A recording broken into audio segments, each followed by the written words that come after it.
Hi guys, this is Mrs. Hain. I'm reading your oceans assessment to you today. A couple of things before we get started. Make sure you put your name, the hour you have Miss Zegda, and the date at the top. Also, make sure you listen to the entire question and all of your answer choices before you choose your answer. If I am going too fast, you can hit pause at any time if you need more time to think, or if you need time to write out an answer. You can always go back and re-listen to a question if you need to.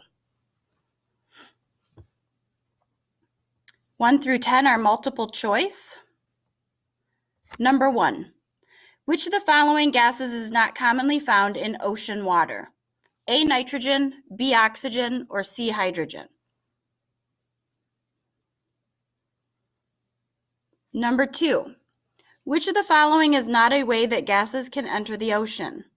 A, through rivers and streams, B, underwater volcanoes, C, direct contact with the atmosphere, or D, solar radiation from the sun?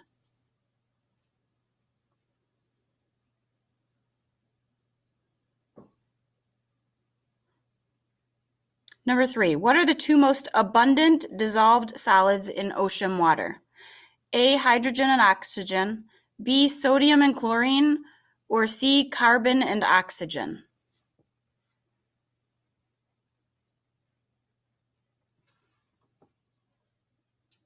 Number 4, why does ocean water taste salty? A, the taste comes from the dissolved salts, B, the taste comes from the carbon in the water, or C, the taste comes from oxygen in the water?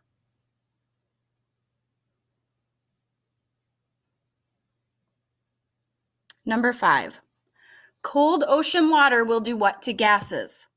A, dissolve them less than warm water does, B, dissolves them more than warm water does, or C, will not dissolve them at all?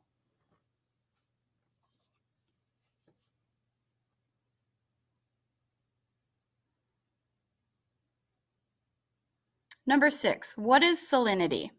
A, the amount of dissolved gas in the ocean water, B, the amount of sea ice in ocean water, or C, the amount of dissolved salts in ocean water?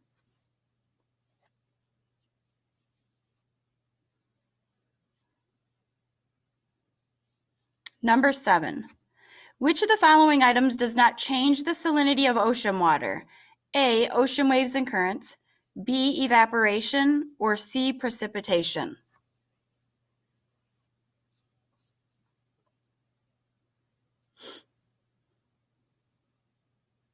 Number 8, the temperature of the ocean varies depending on what two factors? A, location and salinity, B, location and depth, or C, depth and salinity?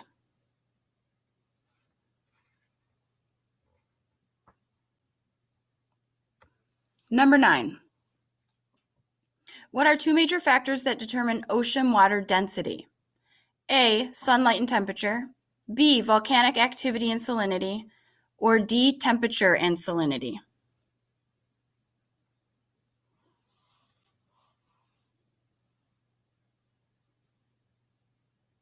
Number 10, where would you expect to find warm ocean waters?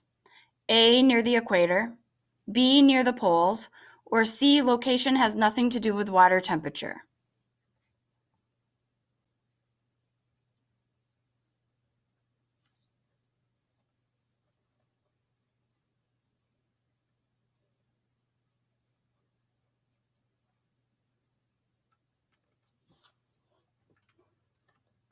On the next page, for the next couple of questions, you're going to use this graph to help you answer the questions.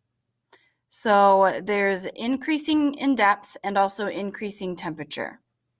So number 11, what is the thermocline? A, the area in the ocean where the temperature rises very fast. B, the area in the ocean where the density rises very fast. C, the area in the ocean where the temperature drops very fast. Or D, the area in the ocean where the density drops very fast.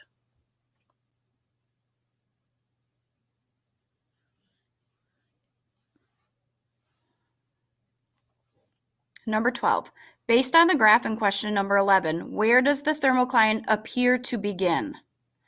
A, 1,000 meters, B, 500 meters, or D, 1,500 meters?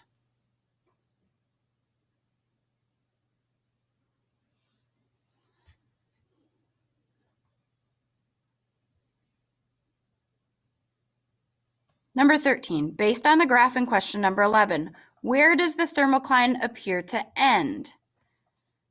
B, 500 meters, C, 0 meters, or D, 1,000 meters?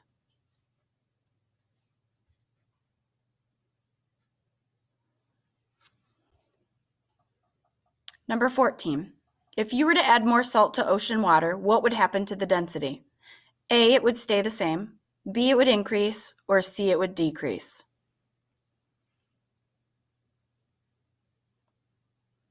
Number 15, if the temperature of ocean water was to increase, what would happen to the density? A, it would increase, B, it would stay the same, or C, it would decrease.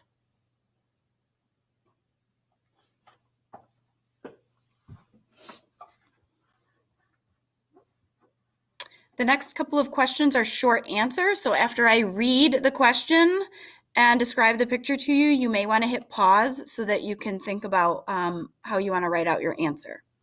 So for number 1, in the graphic below, the darker arrows represent prevailing winds in certain latitudes. The lighter arrows represent prevailing ocean currents. What correlation, if any, is there between the winds and the ocean currents?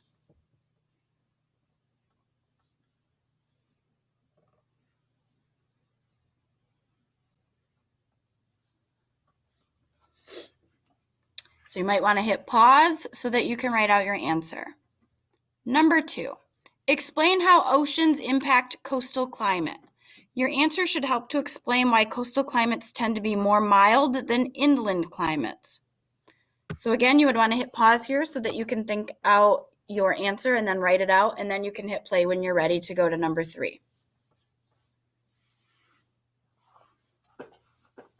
Number 3 has 2 parts. Name and explain 2 factors that cause and or influence deep ocean currents. So you're going to name 2 factors, but then you're also going to explain them.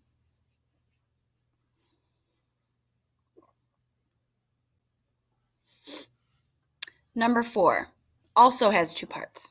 You're going to name and explain 2 factors that cause and or influence surface ocean currents.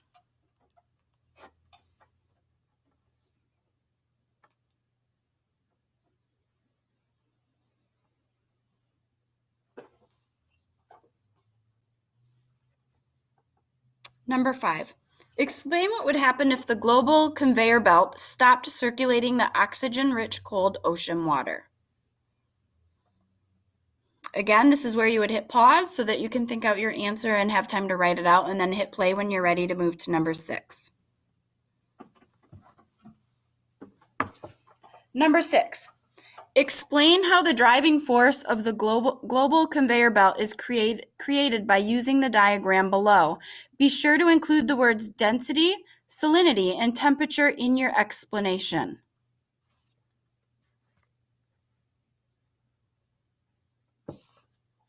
Number 7 has 2 parts. You're going to list the 4 types of surface occurrence, and you're going to explain them. So list and explain 3 of the 4 types of surface currents. You don't need to do all 4, you just have to be able to do 3. Good luck.